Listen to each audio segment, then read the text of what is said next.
وحده لا شريك له وأشهد أن سيدنا ونبينا ومولانا محمدا عبده ورسوله صلى الله عليه وعلى آله وأصحابه وأزواجه وذرياته وعلماء ملته وأوليائه أجمعين أما بعد فأعوذ بالله من الشيطان الرجيم بسم الله الرحمن الرحيم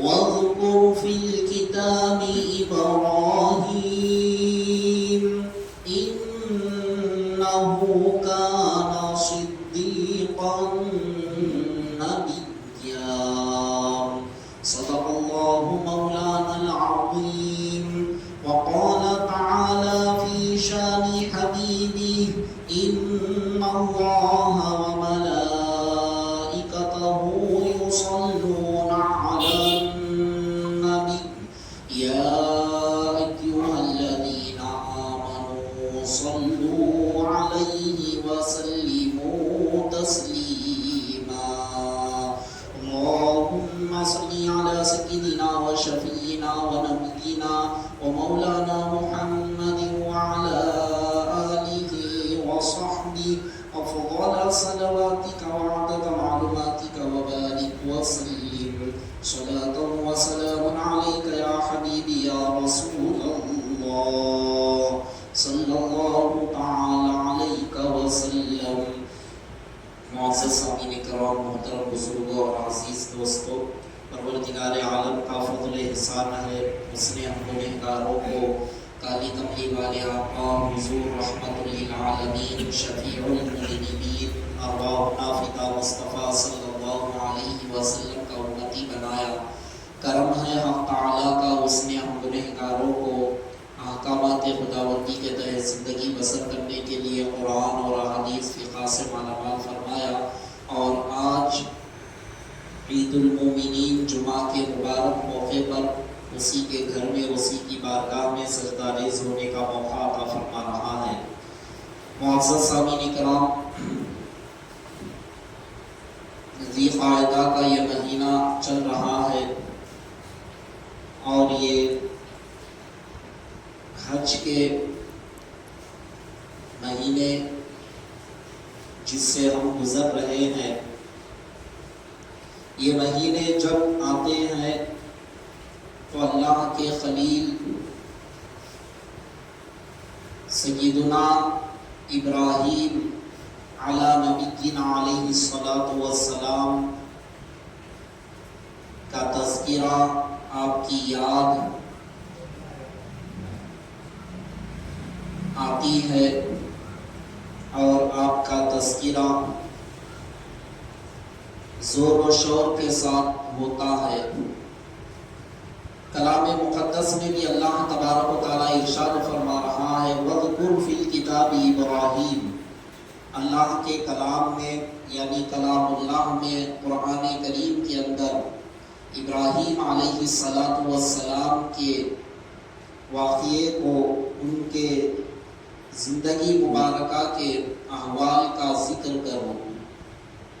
اِنَّهُ كَانَ صِدِّيقًا نَبِيًّا. بے شک حضرت ابراہیم علیہ السلام بڑے سچے پیغمبر تھے.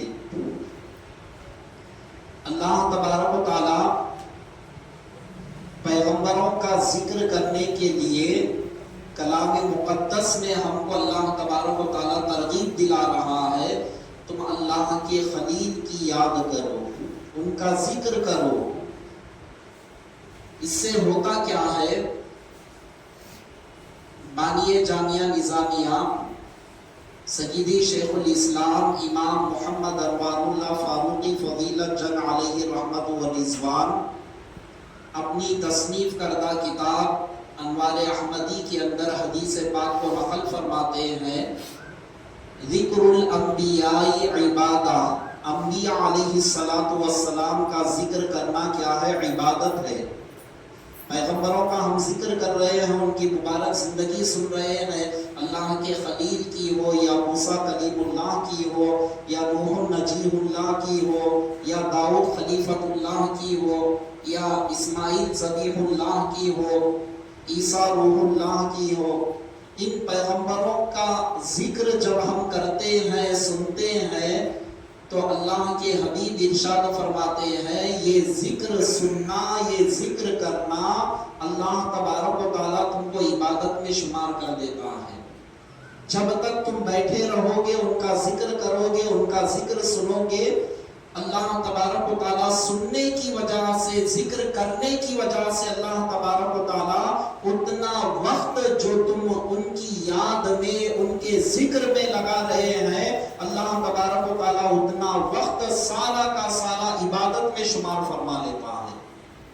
پھر آگے حدیث پاک کے اندر ارشاد فرما رہے ہیں وَذِكْرُ الصَّالِحِينَ كَفَّارَةٌ لِلذُّنُوبِ، اور صالحین کا ذکر کرنا، نیکوکار بندوں کا ذکر کرنا، اللہ تبارک و تعالیٰ نیکوکار بندوں کا ذکر کرنے کی وجہ سے کرنے والوں کے گناہوں کو اللہ تعالیٰ معاف فرما دیتا ہے۔ تو ابراہیم علیہ السلام کا ذکر سننے سے کیا فائدہ حاصل ہوتا ہے؟ ایک، جب تک ہم ذکر سنیں گے ہماری عبادت ہوتے رہے گی، اللہ تبارک و تعالیٰ ہماری عبادت میں ہم کو شمار فرما لے گا۔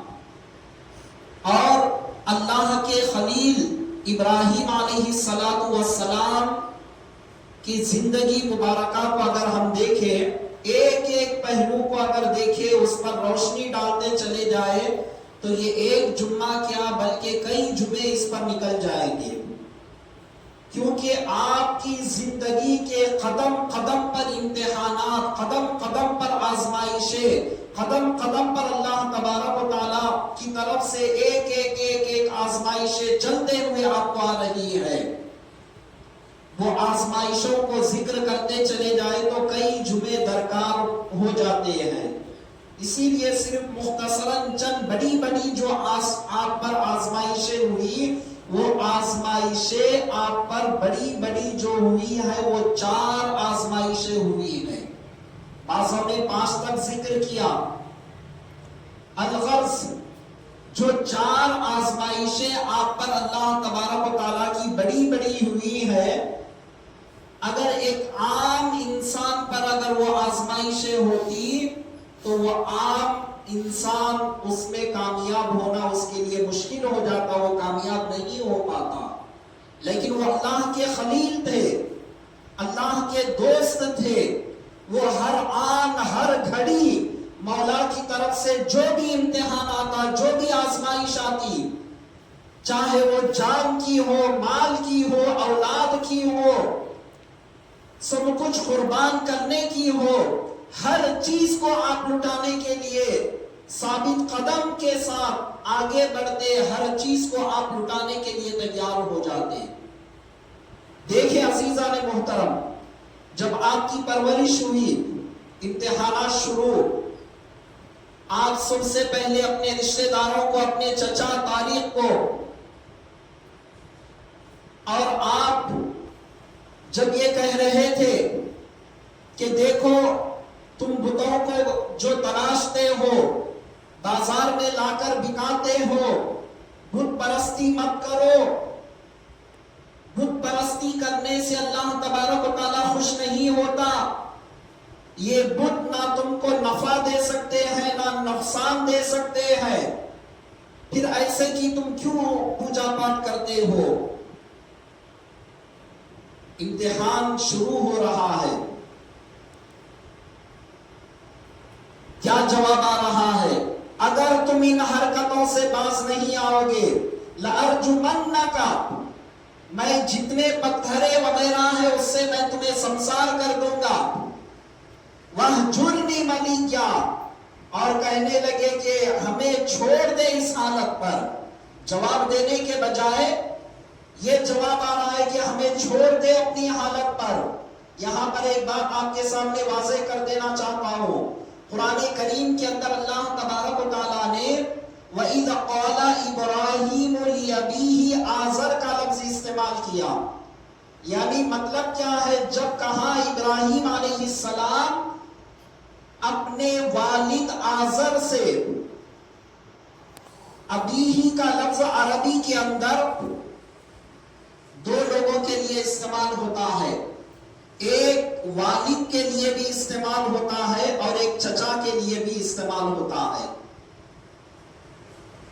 اب حضرت ابراہیم علیہ السلام کے والد بت پرست نہیں تھے، تو جتنی مرتبہ کلام اللہ کے اندر ابی کا لفظ جو استعمال ہوا، وہاں سے مراد آپ کے والد نہیں بلکہ آپ کے چچا وہاں پر مراد ہے۔ آپ کے والد بت پرستی سے پاک تھے۔ آپ کہیں گے کیوں؟ اللہ کا کلام خود کہہ رہا ہے وَتَقَلُّبَكَ فِي السَّاجِدِينَ، اے حبیب ہم نے آپ کو سجدہ کرنے والوں میں منتقل پایا، یعنی یہ آیت شریفہ مصطفیٰ جن جن صلبوں سے، جن جن واسطوں سے دنیا میں تشریف لائے، وہ تمام صلب، وہ تمام نسب کی پاکی کو اللہ کا کلام بیان کر رہا ہے کہ دیکھو میرے حبیب جن جن صلبوں سے دنیا کے اندر تشریف لائے، وہ سب کے سب بت پرستی سے پاک تھے اور وہ سب کے سب موحد تھے، اللہ تبارک و تعالیٰ کو ایک جاننے والے، اللہ تعالیٰ کو ایک ماننے والے تھے۔ اللہ کا کلام واضح طور پر بیان کر رہا ہے، تو حضرت ابراہیم علیہ السلام کی صلب مبارک سے جتنے بھی دنیا کے اندر آئے وہ سب بت پرستی سے پاک، اور آپ کے اوپر سے جتنے بھی نسل در نسل جو آپ کی ابراہیم علیہ السلام کو دنیا میں لانے کا سبب بنی، وہ سب نسل کے سب نسل کیا تھے؟ موحد تھے، اللہ تعالیٰ کو ایک ماننے والے تھے، بت پرستی ان کے اندر نہیں تھی۔ تو یہ عقیدہ قرآن ہم کو دے رہا ہے۔ اب تھوڑا اور آگے بڑھتے چلے، آپ اپنے چچا سے کہہ رہے ہیں یا ابتی لما تعبدون، اے والد، اے چچا تم کیوں عبادت کر رہے ہو اس کی؟ ما لا يسمع ولا يبصر، نہ وہ سن سکتے ہیں نہ وہ دیکھ سکتے ہیں، ولا یغنی عنک شیئا، اور تم کو کچھ بھی بے نیاز نہیں کر سکتے، ایسے بت پرستی کیوں کر رہے ہو؟ یہ بت پرستی سے جب روکا جا رہا تھا، صبح نے یہ آرڈر جاری کیا کہ تم اب گھر سے نکل جاؤ، گھر کو چھوڑ دیا جائے، تم اگر بتوں کو نہیں مانو گے، بت پرستی نہیں کرو گے، نمرود کو خدا نہیں سمجھو گے، تم کو گھر سے نکال دیا جائے گا، اور اسی کے مطابق آپ کو گھر سے نکال دیا گیا۔ آپ نے گھر چھوڑ دیا، گھر کو چھوٹا ہوا آپ نے برداشت کر لیا، لیکن آپ نے ہرگز آپ نے بت پرستی کو برداشت نہیں کیا۔ وہ بھولے بھالے مسلمان جو آج یہ سمجھتے ہیں اللہ کی وحدانیت ایک طرف ان کے پاس ہوتی ہے، ایک طرف یارانہ ہوتا ہے، دوستانہ ہوتا ہے، تو ایسی صورت میں وہ لوگ جو اپنے آپ کو بڑے بھولے نظر آتے ہیں، ان تمام لوگوں کو یہ پیغام دیا جا رہا ہے کہ اے لوگوں، قیامت تک کے آنے والے مسلمانوں کو یہ پیغام دیا جا رہا ہے، بت پرستی ایک ایسی چیز ہے اگر کوئی انسان کرتا ہے تو وہ اسلام سے خارج ہو جاتا ہے، اسلام سے نکل جاتا ہے، اور اگر کوئی اس طرح سے جا کر بت پرستی کرتا ہے، دوستوں میں مل کر ان کے عیدوں میں بھی شریک ہو جاتا ہے، اور شریک ہو کر ان کے دیوتاؤں کے سامنے بھی ہاتھوں کو باندھ کر کھڑے ہو جاتا ہے، پوجا پاٹ میں ان کے شریک ہو جاتا ہے، اور یہ سمجھتا ہے کہ میرا دوست ناراض ہو جائے گا، ایسا سمجھ کر اگر کوئی چلا جاتا ہے تو سمجھو اگر وہ اس نیت سے اگر چلا گیا اور بت کے سامنے تعظیم کے ساتھ اگر وہ ایک کر دیا تو سمجھو وہ سیدھا سیدھا اسلام سے نکل جاتا ہے۔ تو بت پرستی ایک ایسی چیز ہے اللہ تبارک و تعالیٰ جس کو ہرگز معاف نہیں کرتا۔ آج بہت سارے مسلمان جب بھی ان کی عید آتی ہے، تہوار آتا ہے، اپنے واٹس ایپ کے اسٹیٹس پر رکھ لیتے ہیں یہ فلاں ہیپی ہو، یہ فلاں ہیپی ہو، یہ ان کا فلاں، آج ان کے خدا نے فلاں شادی کر لی تو اب مسلمان اس کی بدائی دے رہا ہے، خوش آمدید کہہ رہا ہے، یہ کہہ رہا ہے کہ آج یہ فلاں نومی مبارک ہو، آج فلاں مبارک ہو، آج فلاں مبارک ہو، یہ کہتے ہوئے اپنے آپ کو فخر کرتا ہے۔ اور مسلمان ان بتوں کے پتلوں کے سامنے اپنے نیچے تصویر کو لگاتے ہوئے اپنا نام بڑے فخر کے ساتھ لکھتا ہے، فلاں عبد الجبار، فلاں عبداللہ، فلاں یہ فلاں وہ، اپنے نام کے، اپنے فوٹو کے نیچے نام کو لکھتا ہے۔ اور دیکھا جائے تو اوپر کون ہوتا ہے؟ وہی سوٹ والا نظر آتا ہے، وہی سوٹ والے کی فوٹو اوپر نظر آتی ہے۔ اتنا شہرت کے لیے آج مسلمان گر رہا ہے کہ ایک بت پرستی کا جہاں پر بینر ہوتا ہے وہاں پر اپنی فوٹو کو چپکا کر فخر محسوس کر رہا ہے۔ حضرت ابراہیم علیہ السلام کی زندگی کا پہلا سبق یہی ہے، بت پرستی سے رکو، بت پرستی سے باز آؤ، اس کے قریب بھی مت جاؤ، اس کی محبت کو اپنے دلوں میں مت بساؤ، اللہ کی محبت کو اپنے دلوں میں بساؤ۔ رب کی محبت جب تمہارے دلوں میں رہے گی تم دنیا میں کامیاب رہو گے، آخرت میں کامیاب رہو گے۔ تو یاد رکھیں عزیزان محترم، جو مسلمان آج تک ایسی حرکتیں کر رہا ہو، وہ سوٹ والا آتا ہے تو اس کی مبارکباد دیتے ہوئے پیش کرتا ہے، کبھی یہ کہتا ہے کہ فلاں اس نے فلاں اس کو آج نکاح کر لیا تو پھر اس کی مبارکبادی دیتے ہوئے اپنے آپ کو خوشیوں کا اظہار کرتا ہے۔ ایسے مسلمان توبہ کرے، استغفار کرے رب کی بارگاہ میں، اور آئندہ ایسی حرکتیں مت کرے۔ عزیزان محترم، حضرت ابراہیم علیہ السلام کو گھر سے نکال دیا گیا، آپ نے اعلان جو توحید کا پرچم تھا اپنے گھر ہی سے آپ نے شروع کیا، اپنے خاندان والوں ہی سے آپ نے شروع کیا۔ یا ابت لا تعبد الشیطان، آپ علل اعلان کہہ رہے ہیں، سارے نقشے کو کلام اللہ کے اندر اللہ تبارک و تعالیٰ بیان فرما دیا، سورہ مریم کے اندر ایک ایک بات کو اللہ تبارک و تعالیٰ بیان فرما دیا۔ حضرت ابراہیم علیہ السلام یہ کہنے لگے، اے ابا یعنی اے چچا، لا تعبد الشیطان، شیطان کی اتباع مت کرو، ان الشیطان کان للرحمن عصیا، بے شک شیطان رحمان کا نافرمان ہے، ایسے اس کی اتباع مت کرو، ایسے اس کے پیچھے مت چلو۔ آپ کہنے لگے، گھر سے نکال دیا گیا، امتحانات شروع، گھر سے نکل گئے۔ یاد رکھیں عزیزان محترم، جب باہر والے سب کے سب آپ کو دھمکار رہے ہیں، آپ کو گالی گلوچ کر رہے ہیں، دشمنی کیا ہے؟ دشمنی یہی ہے، یہ توحید کا درس دیتے ہیں، نمرود کو چھوڑ کر وحدہ لا شریک کی طرف یہ بلاتے ہیں، اللہ تبارک و تعالیٰ کی طرف بلاتے ہیں، وہ ایک پروردگار عالم ہے اس کو ماننے کے لیے کہتے ہیں۔ یہی تو دشمنی تھی، سارا شہر دشمن ہو گیا، سارے لوگ دشمن ہو گئے۔ ایسے وقت میں خود کے گھر والے خود آپ کے دشمن ہو گئے، آپ کو گھر سے نکال دیے، آپ نے گھر سے نکلنے کو برداشت کیا۔ سارا شہر دشمن ہوتا ہے تو ہو جائے، آپ نے برداشت کیا، سارے لوگ دشمن ہوتے ہیں تو ہو جائے، آپ نے برداشت کیا، لیکن آپ کا مصمم ارادہ، آپ زبان حال سے یہی کہہ رہے تھے، جو پروردگار مجھے زندگی دے رہا ہے، جو پروردگار مجھے زندہ رکھا ہے، جو پروردگار مجھے خلیل بنا رہا ہے، وہ پروردگار مجھ سے ناراض نہ ہو۔ آپ نے ہر مصیبت کو برداشت کیا۔ اب یہ مصیبت، یہ برداشت یہ ہو گئی، ہونے کے بعد پہلے امتحان میں آپ کامیاب ہو گئے، پھر دوبارہ بڑا امتحان ہو رہا ہے۔ وہ بڑا امتحان کیا ہو رہا ہے؟ نمرود کے سامنے اعلائے کلمت الحق ہے۔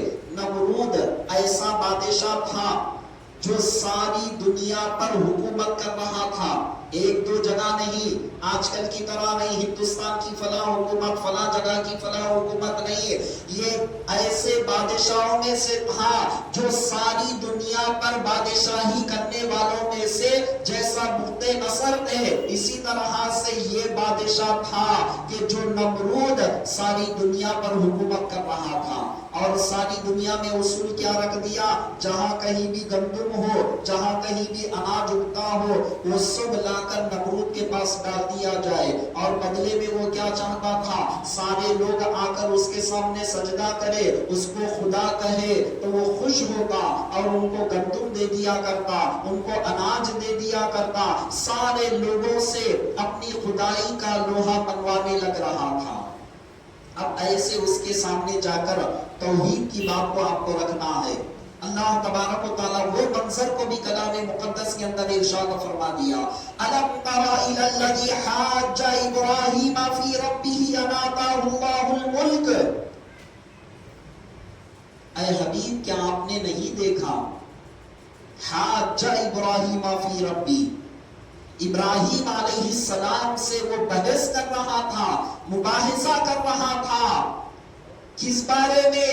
آپ کے پروردگار عالم کے بارے میں۔ ابراہیم علیہ السلام کے پروردگار عالم کے تعلق سے وہ یہ کہہ رہا تھا، جھگڑ رہا تھا۔ کیوں جھگڑ رہا تھا؟ وجہ کیا تھی؟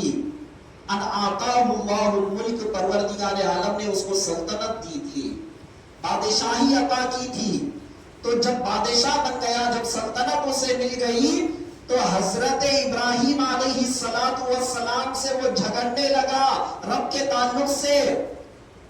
حضرت ابراہیم علیہ السلام دلیل کی دنیا میں اس کو سمجھا رہے ہیں، اے نمرود سن، میرا پروردگار ایسی شان والا ہے، قال انا یحیی هذه الله بعد موتها یحیی و یمیت الم تر الى الذی حاج ابراہیم فی ربه ان آتاه الله الملک اذ قال ابراہیم، جب ابراہیم علیہ السلام کہنے لگے میرا پروردگار وہ ہے یحیی و یمیت، جو زندہ بھی کرتا ہے مارتا بھی ہے، وہ شان والا میرا پروردگار عالم ہے۔ توحید کو سمجھا رہے ہیں، میرے رب کی قدرت وہ ہے جو زندوں کو مردوں کو زندہ کرتا ہے، ایسی شان والا ہے۔ تو وہ کہنے لگا یہ کام میں بھی تو کر سکتا ہوں۔ اس نے کیا کیا؟ قید خانے سے ایک آدمی کو لایا، جو سزائے موت اس کو ہونے والی تھی اس کو لایا، اور ایک بے قصور آدمی کو لایا، اور لا کر کہنے لگا دونوں کو بدل دیا، جس کے حق میں سزائے موت ہونے والی تھی اس کو چھوڑ دیا، اور بے گناہ کو پھانسی پر چڑھا دیا، اور یہ کہنے لگا کہ یہ تو میں بھی کر رہا ہوں، زندے کو مردہ میں بھی کر رہا ہوں، اور مردے کو زندہ یہ بھی میں بھی کر رہا ہوں۔ موت و حیات کو وہ نہیں سمجھا۔ حضرت ابراہیم علیہ السلام دیکھنے لگے، ارے یہ تو بڑا بدھو ہے، یہ تو بڑا کن ذہن کا، موٹے دماغ کا ہے، یہ موت و حیات کو نہیں سمجھ رہا ہے۔ قید خانے سے ایک آدمی کو لا کر چھوڑ دیا، اور جو بے قصور ہے اس کو سولی پر چڑھا رہا ہے، ارے موت و حیات کو یہ سمجھا ہی نہیں، اب یہ جاہل سے میں کیسے بحث کروں؟ آپ کہنے لگے یہ موت و حیات کو نہیں سمجھا، تو اپنی گفتگو کو بدل کر آپ کہنے لگے فَإِنَّ اللَّهَ يَأْتِي بِالشَّمْسِ مِنَ الْمَشْرِقِ فَأْتِي بِهَا مِنَ الْمَغْرِبِ، میرا پروردگار تو وہ ہے جو مشرق سے سورج کو نکالتا ہے، مغرب میں سورج کو ڈبوتا ہے، اگر تو خدا ہے تو مغرب سے سورج کو نکال کر بتا۔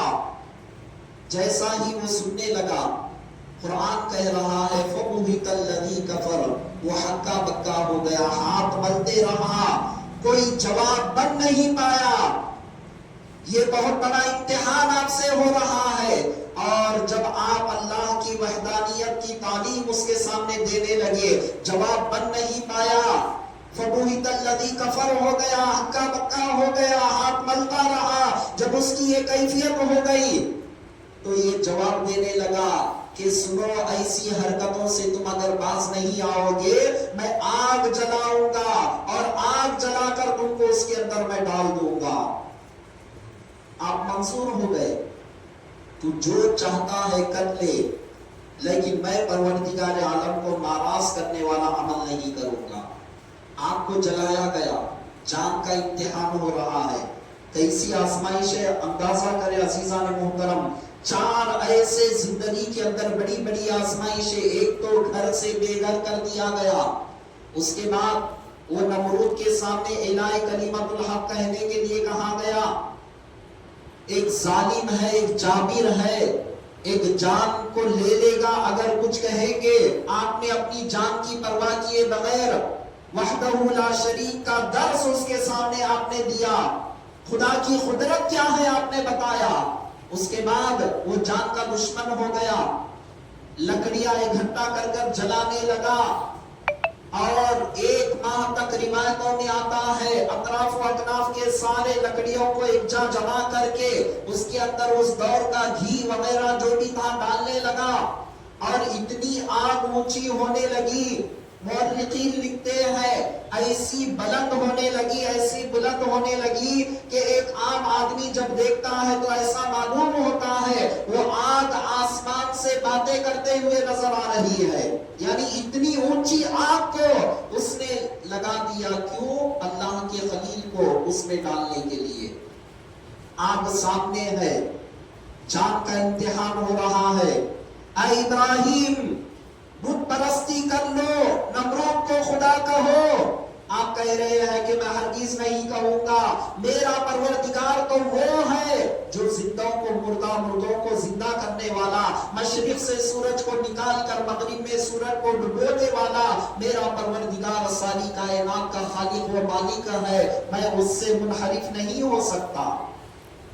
الغرض واقعات تو طویل ہے، صرف میں اشارے دے رہا ہوں، مختصر جن کے آپ کے سامنے بیان کر رہا ہوں. آگ دہکتی ہوئی آگ ہے، شعلے برسا رہی ہے. اطراف و اکناف سے اوپر سے پرندہ گزرنا تو دور کی بات ہے، اس کے اطراف سے بھی اگر کوئی پرندہ گزر جاتا اس کی حرارت سے جل کر وہیں پر راکھ ہو جاتا. ایسی آگ، خطرناک آگ ہے. اللہ کے خلیل کے سامنے اللہ تبارک و تعالیٰ کی طرف سے فرشتے آ رہے ہیں. حضرت جبرائیل علیہ السلام آئے، پانی کو برسانے والے میکائیل علیہ السلام، سور پھونکنے والے اسرافیل علیہ السلام، روح نکالنے والے اسرائیل علیہ السلام، بڑے بڑے فرشتے آئے اور کہنے لگے اے اللہ کے خلیل ایک اشارہ کیجئے، ہم اس آگ کو بجھا دیں گے. سارے فرشتے ایک کے بعد آتے گئے، مطالبہ کرتے رہے کہ آپ ہمیں اشارہ کیجئے ہم تاکہ وہ آگ بجھا دیں گے. آپ سب سے یہی کہنے لگے یہ تو بتاؤ تم اپنی مرضی سے آئے ہیں یا اللہ تبارک و تعالیٰ کے حکم سے تم آئے ہیں. فرشتے کہنے لگے اے خلیل ہم اجازت تو مولا کی لے کر آئے ہیں، لیکن اب آ کر ہم آپ کی مدد کرنے کے لیے خود سے کہہ رہے ہیں. تو اللہ کے خلیل جواب دیتے ہیں تو سنو تمہاری مدد کی مجھے کوئی ضرورت نہیں ہے. جس پروردگار عالم سے تم اجازت لے کر آئے ہیں وہ میرے حال کو اچھی طرح جانتا ہے، میرے کیفیت کو اچھی طرح وہ بخوبی واقف ہے، اسی لیے میرا پروردگار ہی میرا کفیل و کارساز ہے. عزیزان محترم غور کرے. اس کے بعد کئی نصیحتیں ایک ایک پوائنٹ سے اس کے ملتی ہیں، لیکن وقت اتنی اجازت نہیں دیتا اور باتیں آپ کے سامنے رکھو. بہرحال وہ ایک ترکیب کی گئی، گوپن کے اندر رکھا گیا، شیطان آیا، وہ ترکیب بتایا اگر ان کو لے جا کر اسی طرح سے آگ میں ڈھکیل دیں گے تو جانے والا بھی جل جائے گا. تو کیا کیا جائے؟ ایک ایسی ترکیب کیا جائے کہ جس میں بٹھا کر جن کے رسیوں کو دور دراز تک کھینچا جائے اور بہت دور سے ان کو حرکت دیتے ہوئے، جھولے کی طرح حرکت دیتے ہوئے وہ اسی یہاں سے کھڑے ہو کر آگ میں ڈال دیا جائے. موت کا منظر سامنے ہے. غور کرے، واقعہ سننا بہت آسان ہے، اپنے آپ کو کچھ دیر کے لیے اس مقام پر رکھ کر غور کرے کہ موت سامنے ہے، مدد کے لیے فرشتے آ رہے ہیں. سب سے آپ انکار کر رہے ہیں کہ نہیں میرا پروردگار میری حالت سے بخوبی واقف ہے. آگ میں ڈالنے کے لیے جب جا رہا ہے تو اسی طرح سے ترکیب کے ساتھ آپ کو آگ میں ڈال رہے ہیں. وہ آگ ایسی آگ آسمان سے باتیں کرتے ہوئی آگ ہے، لیکن اللہ کے قلیل استقامت کے اندر ذرا برابر بھی جنبش نہیں آ رہی ہے. آپ کی استقامت اسی طرح سے مستحکم ہے، مضبوط ہے. آپ آگ میں جانے کے لیے جان کی پرواہ کیے بغیر تیار ہو گئے. اللہ تبارک و تعالیٰ وہاں سے دیکھ رہا ہے. جیسا ہی اللہ کے خلیل آگ میں جاتے ہیں, رب کائنات آگ کو حکم دیتا ہے, یا نار کونی بردا و سلاما علی ابراہیم, اے آگ میرے ابراہیم پر سلامتی والی ہو جا, ٹھنڈی ہو جا, سلامتی والی ہو جا, تاکہ میرے ابراہیم کو نقصان نہ پہنچ سکے. یاد رکھیں عزیزان محترم, جب آگ میں ڈالا گیا اللہ کا حکم آ گیا. کیا حکم ہے؟ حکم پر بھی ذرا غور کرے. یا نارو, اے آگ, کونی بردا, ٹھنڈی ہو جا, وسلامن, ایسی ٹھنڈی بھی مت ہو کہ جس کی ٹھنڈک کی وجہ سے میرے خلیل کو سردی ہونے لگے. انسان کو ٹھنڈ زیادہ ہو گئی تو کیا ہوتا ہے؟ سردی ہو جاتی ہے, برداشت کے باہر ہو جاتا ہے. لیکن اللہ کے خلیل کا اللہ تعالیٰ کیسا اہتمام کر رہا ہے, کیسی محبت اللہ تبارک و تعالیٰ کے پاس ہے. آپ کو حکم دے رہا ہے ایسی ٹھنڈی بھی مت ہو جا جس کی وجہ سے میرے خلیل کو ٹھنڈک ہونے لگے. وَسَلَامًا, سلامتی والی ہو جا, یعنی تیرے اندر نہ اتنی گرمی ہو نہ زیادہ سردی ہو, بلکہ ان کو سلامتی والی ہو جا. اے آگ, اللہ تبارک و تعالیٰ حکم دے رہا ہے تو اللہ کے حکم سے آگ گلزار بن جاتی ہے. 3 دن تک آپ اس کے اندر رہے, اور رہنے کے بعد یہ کیا تھا؟ ابراہیم علیہ السلام کی زندگی کا بہت بڑے امتحان تھے. 4 بڑے امتحانات میں سے دوسرا امتحان آپ کو, پھر اس کے بعد معزز سامعین اکرام تیسرا امتحان اللہ تبارک و تعالیٰ کی جانب سے ہو رہا ہے. کیسا امتحان؟ اولاد کا. ایک عمر کا حصہ گزر گیا, اولاد نہیں. رب کی بارگاہ میں دعائیں کر رہے, ربی حب لی من الصالحین, اے پروردگار مجھے ایک نیک صالح اولاد نصیب فرما. اللہ تبارک و تعالیٰ آپ کی دعا کو قبول فرما لیتا ہے. فَبَشَّرْنَاهُ بِغُلَامٍ حَلِيمٍ, اللہ تبارک و تعالیٰ آپ کو ایک بردبار لڑکے کی اللہ تبارک و تعالیٰ بشارت دے رہا ہے. اللہ تبارک و تعالیٰ اولاد سے مالا مال فرمایا, اولاد ہو گئی. اولاد ہونے کے بعد رب کائنات کی بارگاہ سے حکم ہو رہا ہے, اے ابراہیم, اب جس اولاد کی تم تمنا کر رہے تھے, جس اولاد کی محبت, جس لڑکے کی محبت تمہارے دل میں ہے, ہم یہ بھی تو آزما لے. تمہارے دل میں ہماری محبت زیادہ ہے, اپنے لڑکے کی محبت زیادہ ہے, اس کو بھی ہم آزمائے. کیسے آزمائے؟ غیر ذی زرع, ایسی جگہ پر اپنی اہلیہ کو اور اپنے لختے جگر کو چھوڑ آئے جہاں پر نہ کھیتی باڑی ہو نہ چٹیل میدان ہو. ایسے چٹیل میدان میں چھوڑ کر آ جائے. اللہ کی بارگاہ سے حکم ہو رہا ہے. وہ اللہ کے خلیل تھے, ایک اسماعیل کیا 100 اسماعیل بھی قربان کرنے کے لیے وہ تیار تھے. لیکن آج ہمارا معاملہ یہ ہے, اللہ نے مال و دولت دیا, ایسی قربانی نہیں چاہ رہا ہے. مال و دولت دیا, جانور کی قربانی کرو, لیکن ہماری مال کی محبت اتنی ہے, مال کو قربان کرنے کے لیے ہم تیار نہیں. واللہ کے خلیل کی زندگی ہم کو یہ بتا رہی ہے, رب کے حکم کے مطابق آپ ابھی شیر خوار ہے, چھوٹے ہیں. اللہ تعالیٰ آزما رہا ہے, وہ ہر آزمائش میں پورے ہونے والے. یہ بھی پروردگار عالم کو معلوم ہے, یہ میرے خلیل ہے. جان کی بات آئی تو جان دینے کے لیے تیار ہو گئے, سب کچھ یہ تیار ہوا ہے, اور ہر امتحان میں یہ کامیاب ہوں گے. رب کو معلوم ہے. ارے ایک معمولی ٹیچر کو معلوم ہو جاتا ہے یہ میرا اسٹوڈنٹ امتحان میں کامیاب ہوتا ہے یا نہیں ہوتا. اس کی ذہن کی صلاحیت کو دیکھ کر ایک ٹیچر یہ ڈکلیئر کر دیتا ہے, ایک پڑھانے والا ماسٹر یہ ڈکلیئر کر دیتا ہے, ایک مولوی صاحب یہ ڈکلیئر کر دیتے یہ برابر کامیاب ہوگا. وہ تو پروردگار عالم ہے. اللہ کے خلیل امتحان میں کامیاب ہوں گے یا نہیں معلوم ہے, پھر بھی اللہ تبارک و تعالیٰ امتحان لے رہا ہے. قیامت تک کے آنے والوں کو یہ بتا رہا ہے جو میرے قلیل ہوتے ہیں ایسے آزمائشوں سے ہم انہیں امتحان لیتے ہیں, اور جو ان آزمائشوں کے اندر مکمل طور پر کامیاب ہو جاتے ہیں، انہیں ہم اپنا خلیل بنا لیتے ہیں۔ خلیل کہتے ہیں، دوست کو کہتے ہیں۔ تو الغرض معزز سامعین اکرام، تیسرا امتحان کیا تھا؟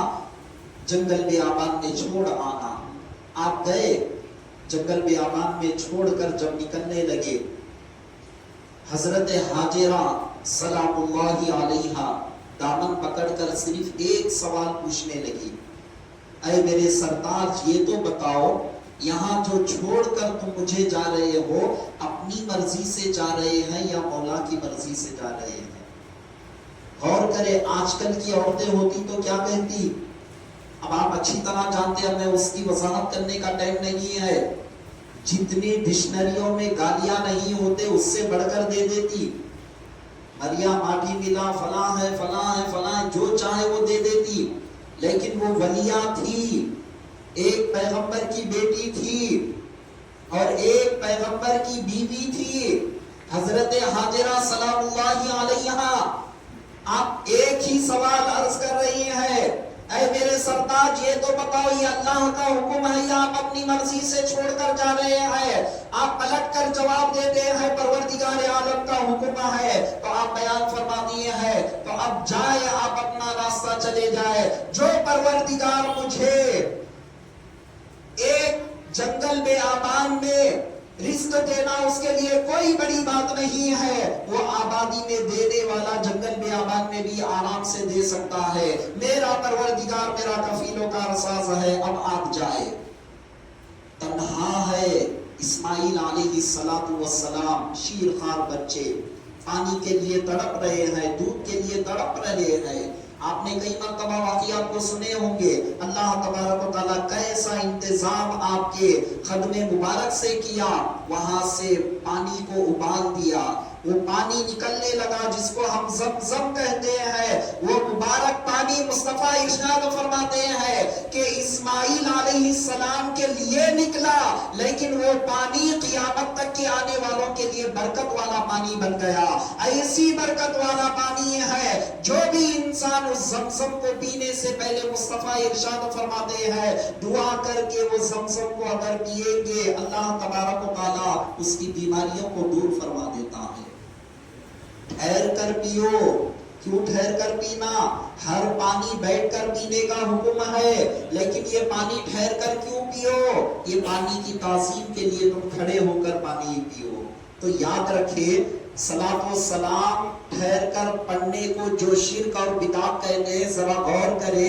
بابا جو پیغمبر کے قدموں سے پانی نکلا، اس کے ہم کو یہ حکم ہے کھڑے ہو کر پانی پیو، اس کی تعظیم کے لیے۔ تو کھڑے ہونا یہاں پر شرک نہیں ہوا، کھڑے ہو کر پانی پینا یہاں پر شرک نہیں ہوا۔ رسول مکرم کی بارگاہ میں کھڑے ہو کر صلاۃ و سلام پڑھیں گے تو کیسا شرک بدعت ہو جائے گا؟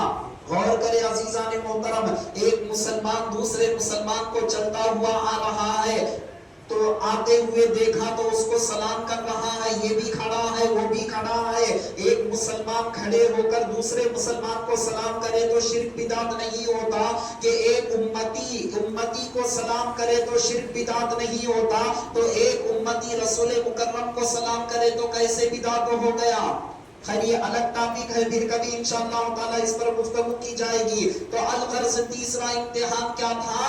اپنے اولاد کو جنگل بیابان میں چھوڑ کر آنا، اور چوتھا امتحان یہ تھا آپ کا اپنی اولاد کو ذبح کرنے کا اللہ تبارک و تعالیٰ نے حکم دیا۔ وہی یادگار ہے جو قربانی دی جاتی ہے، معمولی بات نہیں ہے اپنی اولاد کو ذبح کرنا۔ 14 سال کے تھے، وقت ہو رہا ہے، صرف 2 منٹ میں اپنی گفتگو کو ختم کر دوں گا۔ 14 سال کے ہیں، پیدا ہوئے تو جنگل بیابان میں چھوڑنے کا حکم، جیسا ہی وہ بڑے ہوئے اللہ نے ایسی پرورش ان کی جنگل بیابان کے اندر، اللہ تبارک و تعالیٰ ایسی پرورش ان کی کیا۔ جب بڑے ہو رہے ہیں تو حکم ہو رہا ہے کہ جاؤ اپنی اولاد کو لو، اپنی اولاد کو لو کر ان کو ذبح کرو۔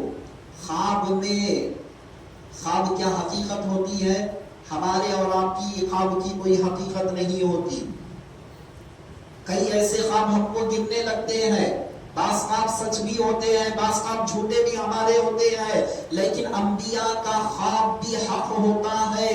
انبیاء کا خواب بھی وحی الہی ہوتا ہے. بخاری شریف کی حدیث پاک ہے انبیاء کا خواب معمولی خواب نہیں ہوتا، وحی الہی ہوتا ہے. وہ خواب میں بھی حق کو دیکھتے ہیں. دوسرے دن آپ اٹھے، شاید اللہ تبارک و تعالی قربانی چاہتا ہے، 100 اونٹ آپ ذبح کر دیے. تیسرے دن بھی یہی خواب، تو آپ سمجھ گئے کہ 100 اونٹ ذبح ہونے کے بعد یہی خواب لگاتار گر رہا ہے. اب آپ یہ طے کر لیے کہ اللہ تعالیٰ میرے لخت جگر کی قربانی چاہتا ہے. آپ معلومات کرتے ہوئے آئے. آنے کے بعد حضرت اسماعیل علیہ السلام 14 سال کے ہو چکے تھے. آپ کو لے جا کر ذبح کرنے کے لیے تیار ہو گئے. سارے واقعے کو آپ سنتے ہیں، لیکن اس سے ہم کو یہ سبق دیا جا رہا ہے، اللہ کے خلیل نے رب کی رضا کے لیے ہر آن ہر گھڑی سب کچھ قربان کر دیا. آج اللہ تعالی ہم سے جانور کی قربانی چاہ رہا ہے. اگر خدا نہ خواستہ اس وقت اللہ کے خلیل اگر ذبح ہو جاتے، اللہ تعالی ہر ماں باپ کو یہ حکم دیتا کہ تم بھی اپنی اولاد کو راہ خدا میں ذبح کرو. وہ اللہ کے خلیل تھے، ذبح کرنے کے لیے تیار ہو گئے. آج کا انسان کہاں سے ذبح کرے گا؟ کہاں سے اپنی اولاد کے گلے پر چھری چلا سکے گا؟ کوئی نہیں چلا سکے گا. اللہ تبارک و تعالیٰ اسی لیے جانور ذبح کرنے کا حکم دے رہا ہے، تم جانور کی قربانی کرو. اللہ نے مال و دولت دیا، ہر سال تمہارے پاس مال و دولت ہے، ہر سال قربانی کرو. ایسا نہیں کہ حج کی طرح ایک بار کر لیے، میں فلاں سال کر لیا حضرت، یہ سال میرے والد صاحب کے نام سے، فلاں سال میرے، یہ باری باری مقرر کرنا یہ شریعت کے اندر نہیں ہے. اللہ نے مال و دولت دیا، سارے مسائل ہے، پھر کبھی انشاءاللہ تعالی اس پر گفتگو کروں گا. مسئلہ صرف آپ ذہن میں رکھیں، آخری مسئلہ آپ کے سامنے رکھ رہا ہوں. جس کسی انسان کے پاس جامعہ نظامیہ کے فتوے کے مطابق آپ کے سامنے بات کو رکھ رہا ہوں، اگر کسی کے پاس 6 تولے پر 1 پاؤ تولہ اگر سونا ہے یا اس کے برابر پیسہ ہے، ان پر قربانی واجب ہے. سونا نہیں ہے، چاندی کتنی ہے؟ 42.5 تولے، اور آسان کر دو 40 پر 2 تولے پر آدھا تولہ.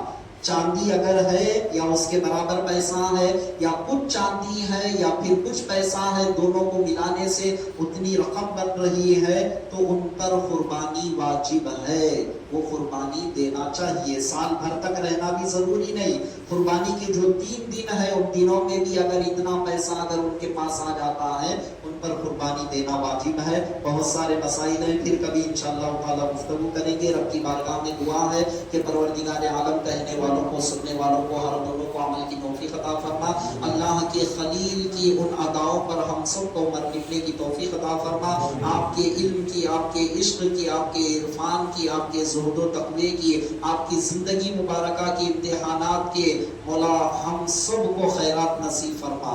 واسطہ سرکار دو عالم صلی اللہ علیہ وسلم کا، وصلی اللہ تعالی وسلم علی خیر خلقہ سیدنا محمد وعلی آلہ واصحابہ اجمعین، والحمد للہ رب العالمین، وما علینا الا البلاغ. جو حضرات سنت ادا کریں